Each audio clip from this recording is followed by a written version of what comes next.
Hey, I'm Professor Kev. How you doing? Hope everything's going well. We're going to do chapter 4 today, as you can see on the screen. That's selecting a form of business ownership. So we're going to have a quiz next week. I'll send you this, send you the quiz.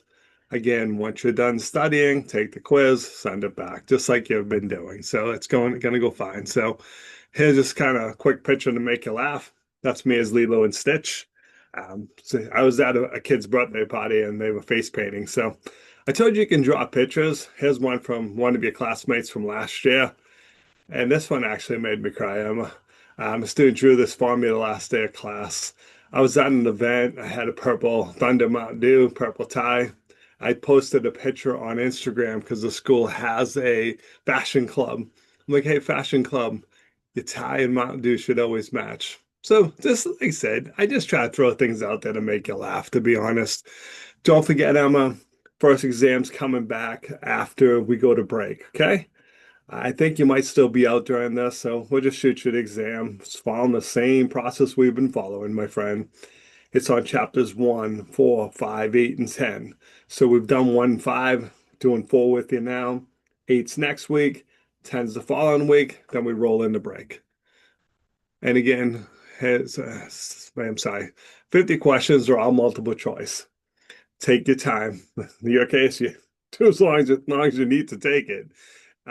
If you're skipping questions, if you're in class, make sure that you circle them. Hey, go back. What happens, Emma? Sometimes students skip a question because they don't know the answer and then they don't do it. I had a student miss a whole page on the exam last exam. I'm like, dude, it's 4 questions, it's 8 points. So take your time, okay?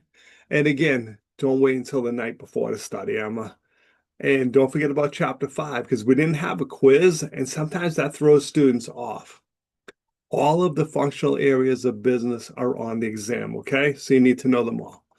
The quiz went fine. You did a great job. So let me just scan to where I need to go. But these are all of your key terms. So as you're saying this, pause the slide, write them down, okay? So here's what you need to know about partnerships. You should know I dislike them. That is a quiz and exam question. We'll talk about it a little bit. I really, really dislike partnerships, okay? That's important to know. So for the quiz, I told everyone this, so it's not like you're getting special treatment. On the quiz, you need to know the definition of partnership. Business owned by 2 or more people. You need to know 2 advantages, 2 disadvantages. I'm going to show you that slide in a few minutes. Just write down the advantages and disadvantages. You just need to know 2. Don't forget on the quiz, Emma, partial credit. So you get to, you're like, I can't remember the second disadvantage of partnerships. Write down what you know. In these situations, Emma, you usually get 1 point. So partnerships, sole proprietorships, corporations, the definition, 2 advantages and 2 disadvantages are all on the quiz. So as long as you know the definition, 1 advantage, 1 disadvantage, you can only lose 1 point. The only way you can lose both is by knowing nothing. So again, take a moment, learn 2 pros, 2 cons. Understand that I dislike partnerships. That is a quiz question, okay? Also on the side, you see mission and vision statements. We'll talk about those at the end of the chapter. Here's some more key terms. You need to know the definition of sole proprietorship, 2 advantages and 2 disadvantages. When I show you that slide, don't worry, I'll remind you. Pause the recording. Everything on that slide that when I call, is going to be on the quiz. Sorry, on the exam. 8 points on that slide, Emma. Don't worry, when we get to it, I'm going to go, Emma, stop the recording. Write this down, okay? So mentorship and value proposition, we're going to talk about that too, okay? And finally, corporations know the definition, 2 advantages and 2 disadvantages. One of the things that's also on the exam, Emma, is you should know that they offer limited, not unlimited, limited liability. What that means, my friend, is that if you invest $1,000 in a corporation, that's the only amount of money you can lose. Can't lose any more. We're going to talk about shareholders. So we were joking in class. If I say you may see something more than once, that means it's on the quiz and exam. So when we get there, I'll show you that. You may see this one more than once. You should know that corporations are owned by the shareholders. So on the exam, told you you're going to see this twice. So you know the notes on the quiz. On the exam, Emma, there's a question, talks about this guy, Mr. Yates, and he's the CEO and he reports to the board of directors. And then the question asks you, who owns the corporation? It's still shareholders. What happens is the way the question's written, you're like, oh, it must be Mr. Yates. It must be the board. It is not. It is shareholders. Don't let me trick you. Also, entrepreneurial mindset and comfort level at risk. So those are all our those key terms. So those, make sure you write them down. You should have a note for each one of them and stuff. So let me just buzz through to where we go. All right. Chapter 4, key term. Before you decide which form of ownership to use, you got to decide how much risk you're comfortable taking. That's simple as that. Some people are risk takers. They're like, I'll do this one because I'm okay with it. I am risk averse, Emma. So you'll see more of that. I want to make sure that I have insurance and I am protecting what I built in my life. I don't want to take any crazy risk and end up losing it. So let me see. You want to spend some time thinking about it. I would tell you to talk to an attorney if you're going to start a business on it, okay? So what you see here is a lot of people think if you own a business that you're rich. It's not true, Emma. It's not true, okay? But people think that, oh, they're a business owner. They're going to try to sue you. So just be cautious there. All right. So this is what I told you, Emma. This slide is worth 8 points on exam. At this point in time, pause the video, write everything down that's on this, okay? So for the quiz, we talked about this already, you need to know the definition. Definition of sole proprietorship is business owned by one person, okay? So that's going to be on the exam. I'll show you the pros and cons of it in a second. Don't forget for the exam, so that's on the quiz. What's the definition? 2 pros, 2 cons. For the exam, Emma, you need to know it's a business owned by one person. You need to know it's the most common form of business ownership. You need to know it dissolves upon the owner's death. And you have unlimited. Remember the difference between limited for corporations, unlimited for sole proprietorship and partnerships. So again, pause me, write all this down. It's all on the exam. This is like an 8-point slide. The most expensive slide in the whole class, actually. That's a lot of points. So I emphasize this in class. I'm like, do not let me hit the enter button until everyone writes this down, because it happened on campus, Emma. Student walked in. I was at this point in the presentation, and they missed the slide. That's going to end badly if they don't happen to know this, because that's 8 points. That means best grade you can get is a 92. Ugh. So unlimited, exactly what it sounds like. I mean, you can lose everything, your house, your car, all your money. It's important to have insurance. So here, this is the advantages and disadvantages of sole proprietorship. So again, you need 2, okay? Any 2 that's easy for you to remember. It's the easiest and cheapest type of business to set up. Not really a lot of government regulations. You have complete control. Well, that's a good thing or bad thing, depends on you. You get all the income earned. That's a good thing. You don't pay taxes as part of it. You pay it on your personal taxes. You got to supply all the talent needed. That doesn't mean you're good at everything. You may not be good in accounting, so that may be a deal. Proprietor's death. Once the owner dies, the business is done. You got to finance it yourself. You may not have enough assets to do that. And remember, you're reliable for all of the company's debts. So, Emma, if you take out a loan against the business and it goes out of business, you still have to pay it back. So it's like, oh, I'll just take a loan. If it doesn't work, whatever. Tell the bank, hey, it doesn't work. Sorry. They'll have you, what we call is a personal guarantee. So Emma signing it as a business owner as well as personally. This is scary. You got to be cautious of this. So again, what's good about it, it's just you. You don't have to have meetings and all that. That's not on the exam. Let me just kind of kick to where I want to go here. All right, going down to partnerships now, okay? So that was sole proprietorships, Emma. Again, know the definition, owned by one person, 2 advantages, 2 disadvantages. That's the quiz question, okay? Again, don't forget, if you forget one, write down what you know, Emma, okay? That way I can give you a point off of it to try to save you from losing 2 points. All right, general partnerships, it's owned by 2 or more people. You don't need to know the 10%. No, I really dislike partnerships. It is on the quiz and exam. The question will say, which form of ownership does Professor Kev dislike? You will write partnerships, okay? All right, cool. Thanks. All right, here's my pros and cons. Again, Emma, two advantages, two disadvantages. Relatively easy and expensive to set up. You have more than one person, so now you have more talent. Financing's easier because now you got at least one friend who can contribute money into it. Continuity is not an issue. God forbid I die and we're in a partnership, the partnership still goes on. You don't pay taxes as part of the partnership, you pay it on your personal taxes. It's a little more complex to set up than a sole proprietorship. I mean, no matter how friendly you are with your partner, eventually you're going to have a disagreement. You're going to have a dispute. Here's what's scary, Emma. You're responsible for the actions of your partners. So if you're in partners with Celia, who sits next to you, and God forbid Celia does something that gets the partnership sued, you're liable for that. That's pretty scary to me, that I may have not done anything wrong, but my partner goes and does something and we get sued. Decisions are shared. And again, no matter how tight you are with somebody, you're going to disagree. And the profits are shared. My friend's situation, why I dislike partnerships. Now, at the time, she still is a nurse.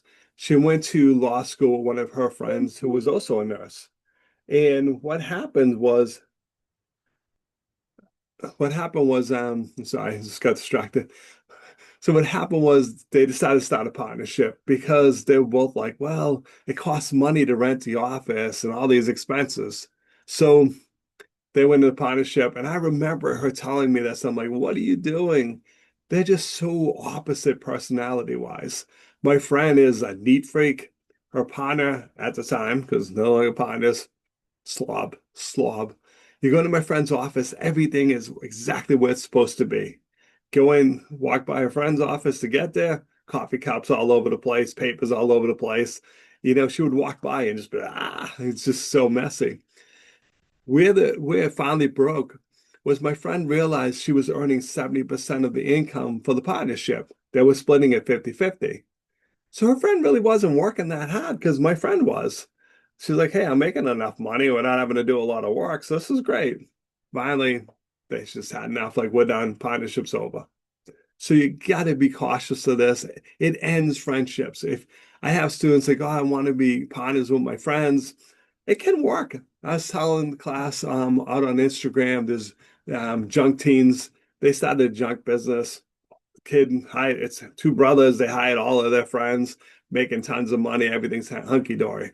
It can, but might not work. So just be cautious there, okay? So think about it. You're seeing, again, say quiz on exam and the quiz. I dislike partnerships, okay? So partnership agreements, you want one because it lists out all the responsibilities. Who's responsible for what? How are we splitting the money? How much we each have to contribute? It just solves all the stuff later. We're like, well, I didn't know I'd have to do this. So at this point in time, I like to joke. My wife is amazing. She's in the other room. Hopefully she heard that. We have different skill sets. I talk a lot, Emma. My wife, she's smarter than I ever dream of being, all kidding aside. But my wife is behind the scenes. She does my accounting, she does my bookkeeping, all of that. She handles membership. Me, I'm the face. I'm out running events, I'm out doing these videos. I am the face of the place. She's behind the scenes. If we're partners and I die, my wife does not have the skill set to take over what I do. However, what we do to protect ourselves, Emma, as we buy life insurance on each other. So if we're in a partnership and God forbid I die, we have a life insurance policy. Baby gets a check. You keep going on the partnership without me. So that's important. And let me see where we are. Talked about why I dislike it. I want to flip down to where we need to go. Just don't forget, if you have a business, you got to put aside money for your taxes. This happens a lot, Emma. When you're just starting out, may not be making a lot of money. You kind of need the money to pay your bills and you don't pay taxes. That's going to end really badly in the end when you eventually get caught. So, and people think, oh, I'm never going to get audited. Good luck. Let me know how that works for you and stuff, because it's probably going to end badly and stuff. So talk a little bit about this, Emma. If we have a partnership and I decide I want to get out, what's the conditions for the sale? Um, so if I say, hey, I want to end the partnership, do you have a right to buy my share? Most cases, yes. What if you don't have enough money to do that?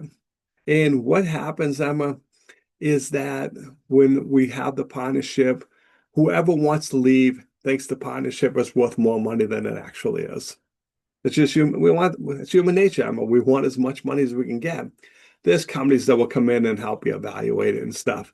And so you got to figure out, who can I sell this to? Might be something in the agreement, that will be that you have the right to buy it, but you also might have a say over who I sell it to. Because again, my wife and I situation, I am the face. So if I wanted to sell this and I sell it to someone like my wife, that really ain't helping your partnership, because now you don't have someone to go out and run events and all that. And again, it's usually one of us wants to retire, gets sick, something like that. So let me go down. And again, don't forget, if we're partners, and God forbid I do something wrong, maybe I give bad advice to a client, maybe I'm driving and I go through a stop sign and I hit somebody and they're suing the partnership, you're getting sued too. That scares the heck out of me, to be honest. So I'm at this point in time, I'm going to roll into corporations. Here's your definition. Legal entity, it's entirely separate from the parties that own it, responsible for its own debts. And we're on the quiz. Going to ask you the definition, two advantages, two disadvantages. Okay. So think of a corporation like a person. You can enter into contracts, you can be sued and sue other people. Here's my pros and cons. The one in yellow you're seeing, that's also on the exam. So one of the things to remember is advantage, limited liability. That's all you need to say. You don't need to tell me you can't lose more. But I ask you, what are the pros and cons? Pro, limited liability. Financial resources, you can sell stock in a corporation. It's usually easier to get people because they want to work for a corporation thinking it's a safer job. And it keeps going. If the owners die, it's this publicly traded company has stock. It's always going to keep going. Challenge, goals of management and shareholders differ. If you own stock in a company, Emma, you just want to see that stock price go up. You don't care about how, just as long as it's going up. A little more costly setup. You have a lot more regulations. And if you decide disadvantage, double taxation, that's all you need to say. You don't need to go into the other stuff. Okay. So here, I mentioned there's 5 quiz questions, right? Okay. Okay. Looking at this slide, maybe it's number 5. I did the same thing in class, Emma. So key term, characteristic of shareholders. Remember, corporations are owned by the shareholders. That you'll see more than once. On the exam, I told you, talks about this Mr. Yates guy. Corporations owned by shareholders. Don't let me distract you with the crazy stuff, okay? This is important. After the first exam, I'm going to email you just to check in, see how you're doing. What happens, Emma? Remember day one, I told you I cared about you? I think I proved it with you so far. Chuckle, chuckle. But sometimes something might be happening that's bothering you. I'd rather talk about it now and fix it if I can. Sometimes I can't. I had one student last term go, you know what? It'd be so much easier if you just put the notes online so I don't have to be bothered writing them down in class. Not really how the class works, not how college works. No one just throwing the stuff online so you don't have to be bothered paying attention. So sometimes I can't fix things, but I do want to make sure that if you have an issue, let's deal with it, fix it so we can go back. Because it's just a long semester if you're going to be unhappy with me for the next 12 weeks. Emma, I joke a lot in class. Sometimes I joke a little too much and I see your face. I'm like, great, this made Emma crazy mad. So if I do, just tell me about it. Let me apologize. Let's fix it and move on. Okay. All right. So what else we got here? So this doesn't apply to you because they're right in front of you, but in class we took pictures of the bigger slides rather than writing them down. So we talked a little bit about nonprofits. So they're just built for the public benefit. The university, like Dragon Food Pantry, I was on board. Those are nonprofits. If you're building a nonprofit, you do need a board of directors. You got to be careful there because the board can vote you out. There's this woman I know, she's involved in a very large nonprofit, was involved. She started at her kitchen table. It grew and grew and grew. to the point where she just didn't have the people and management skills to run it anymore. She just was overwhelmed and wasn't doing a great job being the face of the place. The board voted her out. I remember when it happened, I was like, oh my. I mean, this literally was her child. She built it from scratch at her kitchen table. Now she's gone. Got to remember that. It's really, really important. So, all right. So we're going to start to wrap up now. Okay. Vision statements. Vision statements should have the ability to inspire and motivate others around a concept or an idea. When you see it, you're like, I want to be part of that company. It's a lot harder than it seems because not everyone's going to be inspired by it. Exam question. At this point in time, Emma, these are all exam questions. These are not on the quiz, okay? And I just told you it should be clear and simple, future orientated. Mission statement, just the two yellows, okay? It's a declaration of a company's core purpose and values. A mission statement is a concise explanation of the organization's reason for its existence. That's what it is. The green is not an exam, just what I want to tell you. You have to actually live the mission statement. My buddy works at a company. The mission statement says, we value our employees and we see them as an asset to our company. No, they don't. They treat their employees horribly. So you got to live it. If you're going to say this is important, it has to actually be important. So value proposition, we'll talk about that. A value proposition is a statement that clearly identifies the benefits of a company's products and services and will deliver to its customers. Exam question, okay? So you need to know that for the exam. So talk a little bit about mentors. What I need you to know on this slide is the question for the exam is, are you coachable? Is the mentee willing to learn and adapt? As my role as a professor, students will often ask me, hey, can you be my mentor? Now, I won't do it if we don't connect. Like if I don't have a connection with you, I won't do it.